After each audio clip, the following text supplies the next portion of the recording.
भैया ये कहा कही रहे हो? खिचड़ी है बना पका रहे हैं यार। आज तापमान बहुत ज्यादा होगा तो हम कहने गैस ऐसे खुदे खिचड़ी पक जाई है। ये हमारे पका रहे हैं। अरे यजमान ना पाकी।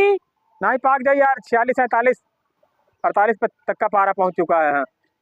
जितने पारा में खिचड़ी बनती है, चाय बन जाती है, चाय उतने में बन जाएगी है, इसीलिए बना रहे हैं। देखो कोशिश करो मगर हमका तो नहीं लागत।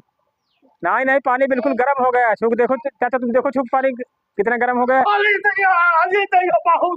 इतने में टेम्परेचर बहुत ज्यादा है। तुम कर पक। चलो पका रहो भैया फिर। हाँ पक जाएगा खुद देख रहे। हाँ फिर दोबारा देखो बोला यार।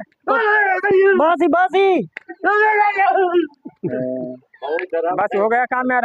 अब कितनी गर्मी पड़ी अपने यूपी में है कि चाय पापड़ ऐसे बुझ जाते हैं। हाँ गर्मी तो बहुत हुआ, 46 डिग्री पारा जा रहा है इतनी टाइम। गैस खर्चा करने की कोई जरूरत नहीं है ना, चूल्हे में रोटी बनाने की खाली जाओ छत पे रखा बस अपने आप सब काम हो जाएगा। अब तुमका देख के भैया हम बना जाए घर में अटरिया पर।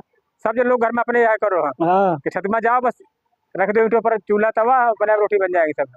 हाँ, जब आदमी पाकी रहे तो खिचड़ी का है ना पाकी।